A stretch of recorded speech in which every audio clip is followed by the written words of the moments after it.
Hi guys. Okay, welcome back. So, after many hours and getting support from my buddy, Patrick, I was able to start getting this actually working. And what this means is being able to drag these elements on a grid-like surface and being able to sort things here. Okay, so actually let me start with where we started and walk through where we went. So let me just pull up my notes here. Hold on. Let me find that link.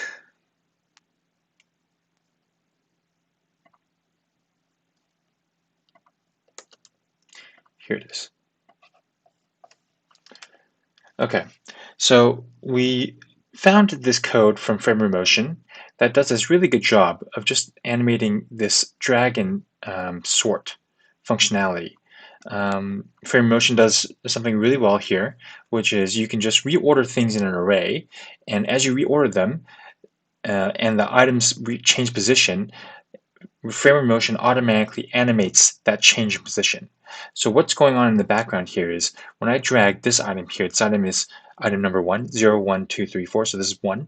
When I drag item 1 down to position number 2, what it's going to do in the backend is it's going to just change the array of items here, the list of items here, and switch this to index number 2 and switch this to index number 1.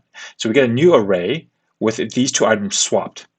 And when you update that array, FrameRemotion automatically animates that here. Okay, it automatically animates that movement. This is not a given in HTML and CSS and JavaScript. Usually, you have to, when you do an animation on an element, you have to change its height or change its width or change some sort of CSS property, and then there's a transition element that allows you to animate that transition. But if you change something within an array, you're not able to do that directly with CSS. But FrameRemotion gives you that capability on the API. So that makes it much easier to handle these sort of changes. So they have some pretty good code here. In my previous videos, I've copied and pasted this code, and I started working with it because actually what we want is something a little bit different. And let me see if I can turn on this light here and make my face a little bit brighter.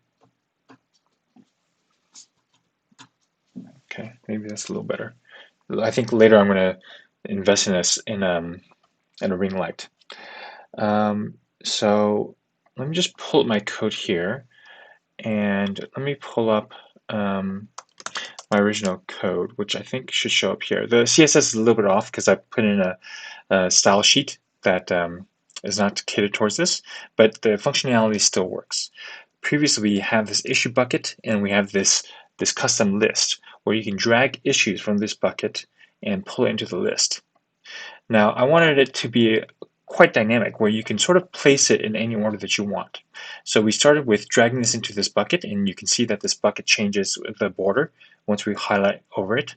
So that code is done. But once I drag here, I wanted to sort of squeeze in between these two other issues, and so push this issue down to the bottom. It will kind of just wrap down, and so this will kind of go in between. I wanted that functionality. And now, obviously, this is going to be also a list, but this list wraps in this bucket. This bucket's more square. It's not just on a vertical axis or on a horizontal axis. This actually has a wrap. So it requires a little bit of a different configuration than what this offers. Here, you can actually only drag it along the y-axis vertically. You can't move it left and right. Okay. And so what we've finally done, it's taken a little bit of time, and I don't know if it was worth that time, but I think it was kind of fun just to play around with it and figure this out, is that we figured out how to rearrange things on a two-dimensional scale. So not just on the y-axis, or even if we switch to the x-axis, not just on the x-axis.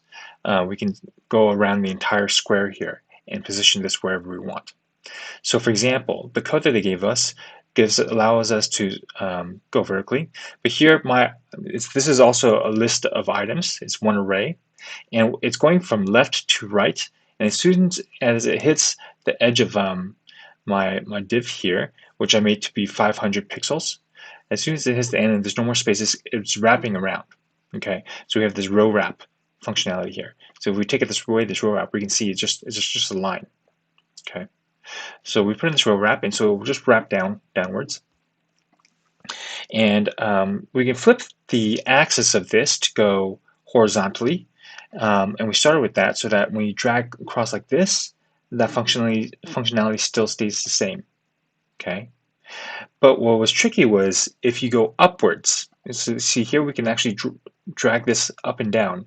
It's not stuck on a single axis. If you drag upwards, this code's logic doesn't support that. And so we spent a long time trying to figure that out. And so I'm happy to say that we finally have done it.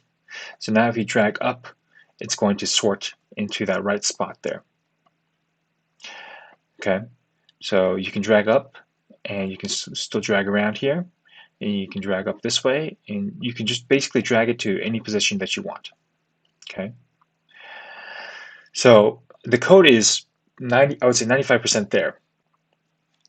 The 5% that's remaining is sometimes actually there's some zones where the user expects it to fill in a certain spot. So say for example, I want to drag this yellow one into this is spot number 2, so 0, 1, 2.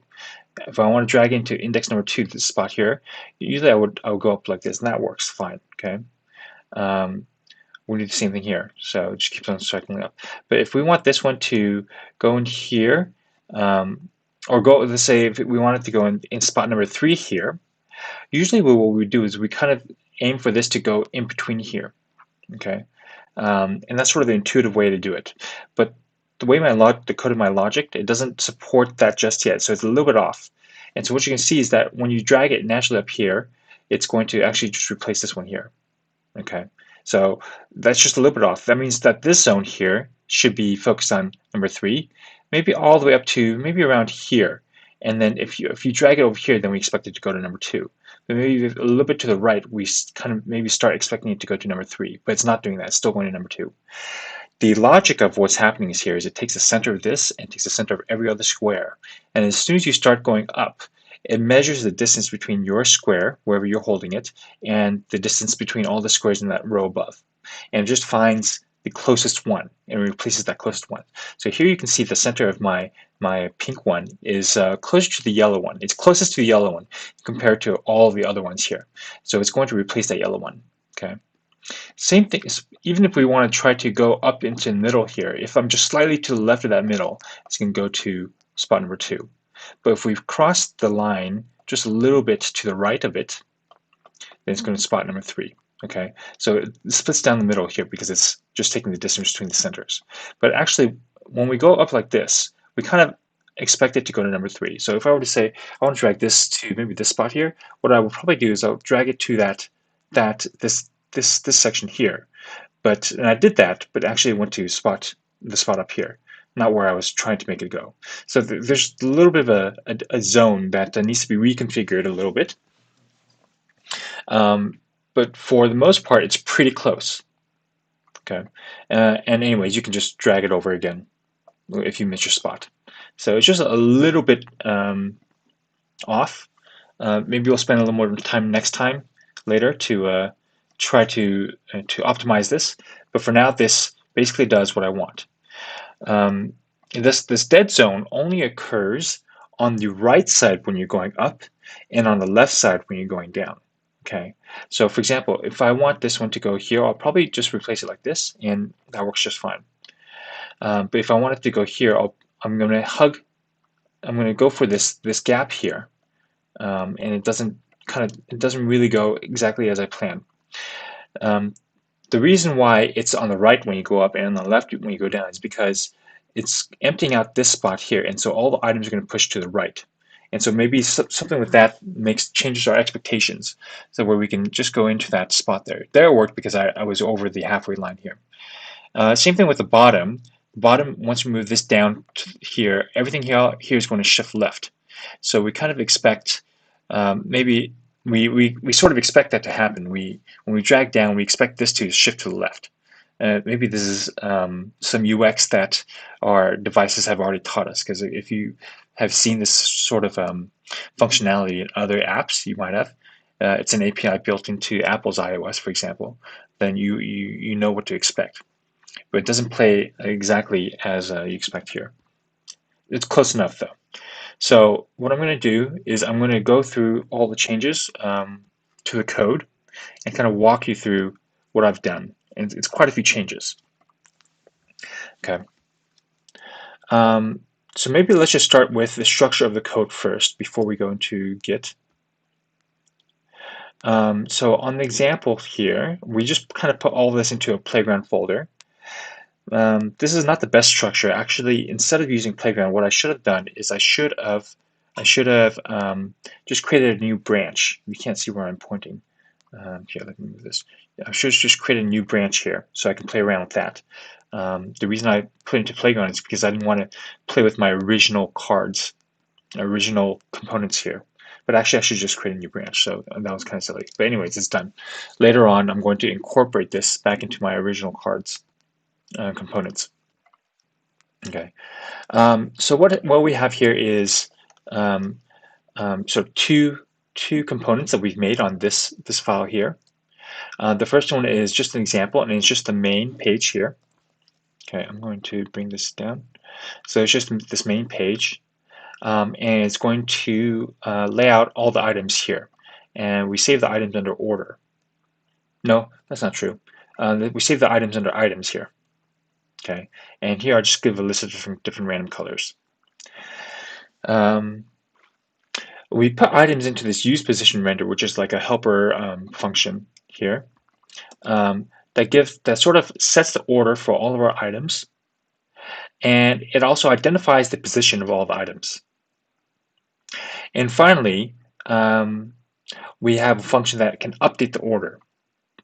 Okay, and so we passed all those functions back here, and so we can use them. So I guess this is considered a hook. Usually, if they have the word use, then they're considered hooks. Just move my video back down. Okay.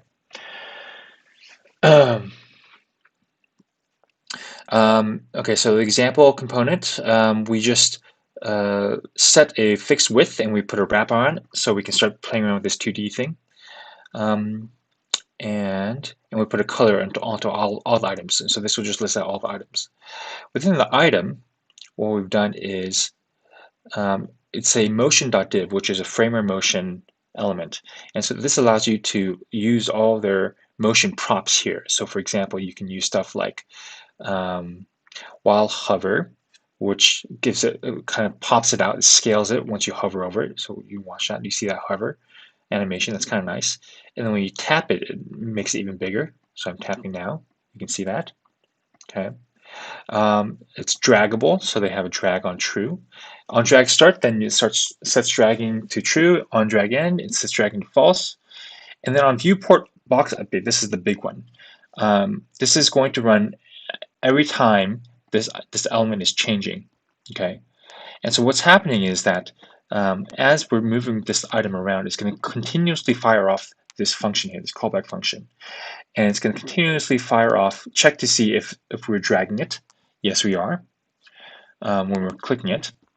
And if it is, then we're going to run the function update order. And we're going to pass in the index of the item that we picked up, and we're going to pass in also the viewport box, which is sort of the coordinates of that box that we're moving. Okay, and so these are the main two components that we're dealing with. And we're going to jump into all the hooks that we're using here. Okay, and so this is all basically code that Framer Motion has provided us in this example. So it's just a copy and paste, but we did have to update one of the big functions. Okay, so again, this is the hook that we're using, and every time we move these items here, it's going to be running this update order. And what it's going to do is it's going to say find the index of where my sort of item and my mouse is. It's going to pass in our current item. It's going to pass in the viewport box.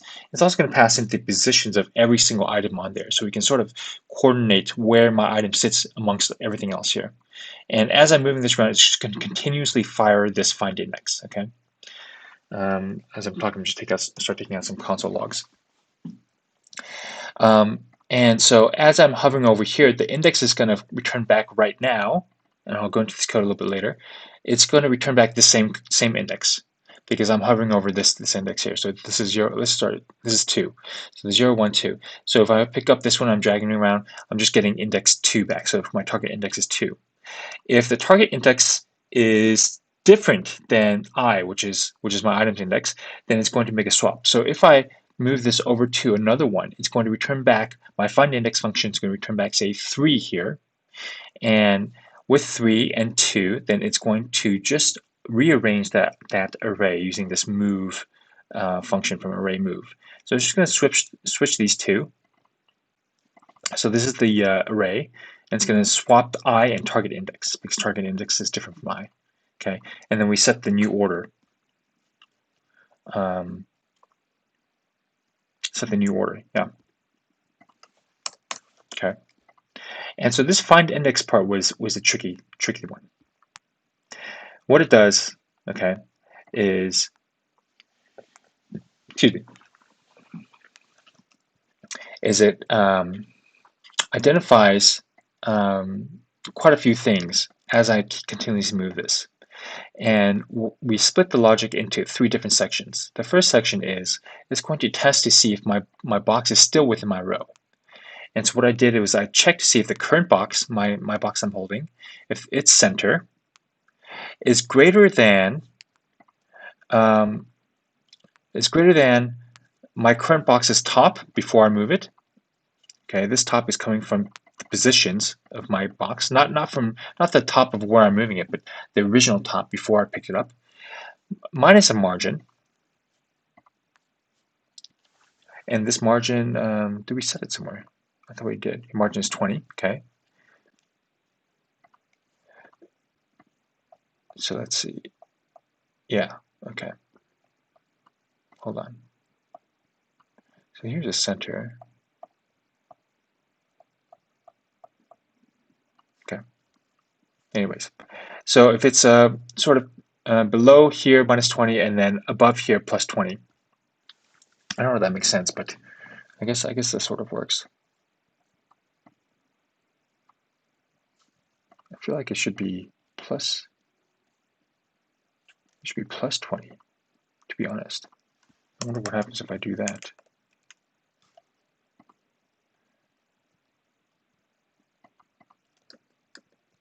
Hold on. Top minus margin is going to be top minus margin. Sorry, minus margin is up here. So actually, it's going to check to see if it's still below this line here and above this line. That's correct. Okay.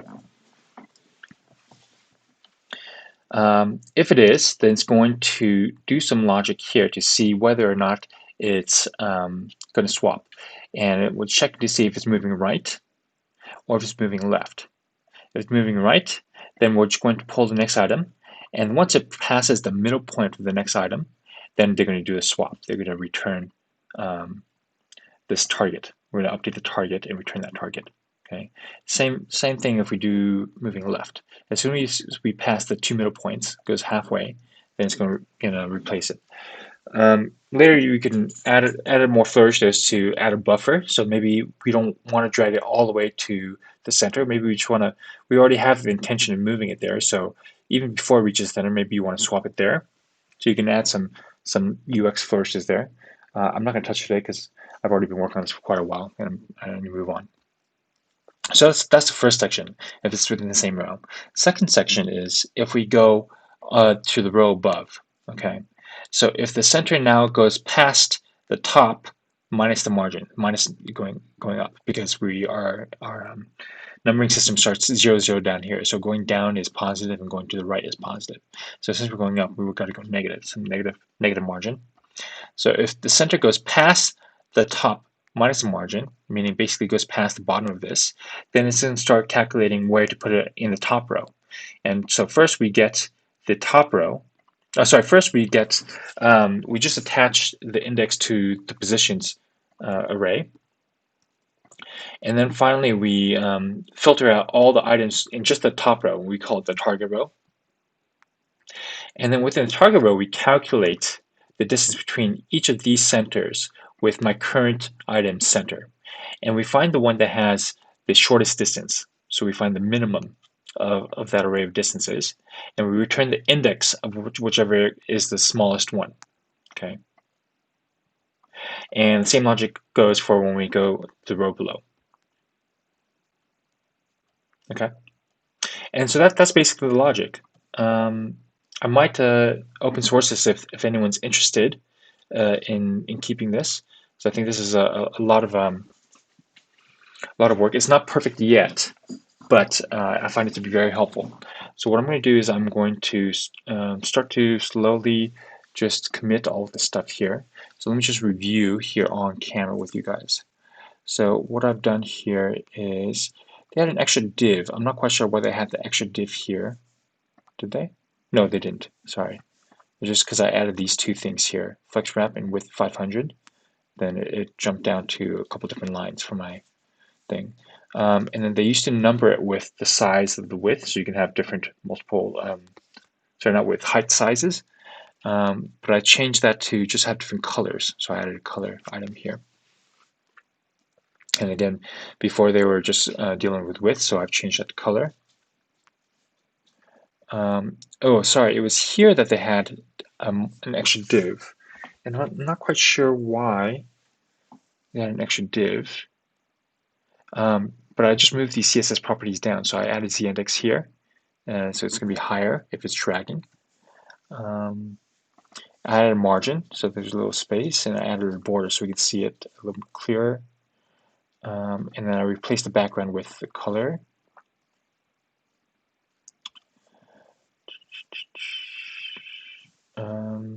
So I took out drag.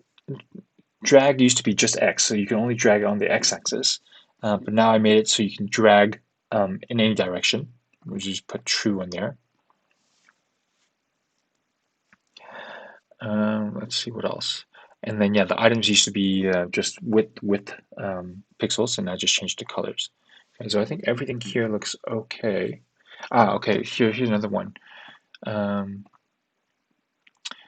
Before Viewport Box, before they used to put the delta. Delta was just a change from the original placement. So as I pick up an item and move it upwards a little bit, it would just report back the difference from where it originally was. I'm not using that methodology anymore. I switched out because what I'm going to be doing later is I'm going to be having items come in from outside this bucket as well. So before, what we've done is we've been able to sort it within the bucket, but I'm going to also have to pull it in from outside the bucket and add it in. And so I don't know if that will, if it will be conducive to use relative positions versus absolute positions. So this gives absolute positions, and delta gives relative. So I switched to using viewport box. Okay, so I think this is all done. I'm going to commit this. Okay, let's see. Use measure positions, height, top. So this is also just another helpful thing. I just converted it to an arrow function, which is what I'm more used to. And I added two more metrics that we're going to update for each of the items. So we can use the height and top as well. Okay, so that makes sense. Use position reordering. Okay, this is the big one. So we created some helper functions to get the minimum item from an array. It turns out that this is the most performant way of doing it. It's actually just looping through it with a for loop, rather than using something like a combination of math.max or math.min on top of index of an array. Someone has done a test. I think I still have a, no, I don't. Close it. So I'm going to use these helper functions, so we can include this. Let's see. We don't need index of max yet. This is wrong. So I'm going to take this out first. And if we do need it later in the future, then we'll use that. It says get min max, but it's a bit confusing. Maybe we should call it get min, because I don't know when we're going to use get max. So let's update all the imports. I think we imported here. Yes, get min. Okay. Okay, so get min, this works. Get min, min index 0. Yeah, this works. So we'll just commit that. And we use position reordering. This is the big one. So we're using this function. We changed this thing to an arrow function, which is what I'm more used to. Update order now uses viewport box instead of drag offset. Okay. And then we also return positions here so that we can check up on those positions here. But we're not using it actually. So maybe let me take that out. Where was it? Here. Let's take out these positions. I think if we take that out, yeah, I think that's fine. Okay.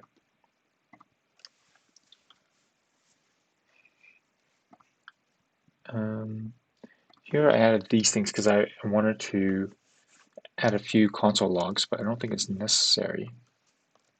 So I think we can just get rid of that. I changed the variable from buffer to margin. Now this is not perfect either. This margin currently perfectly matches the space between all of my elements. But if we change that margin, then this code is actually going to break. So obviously we need to change that logic, but for now I'm just going to leave it. Okay, this find index again uses current. We call it current box, which is the same as viewport box. Current box, and let's see. Yeah, and basically all this code here is just basically new. So let me just see if there's any console logs that are coming out. Let me take out the console logs. Okay, yeah, I think those are all gone. Let me see if I can just scan for any code that shouldn't be in here. So I think everything looks okay. So yeah, we're going to add this.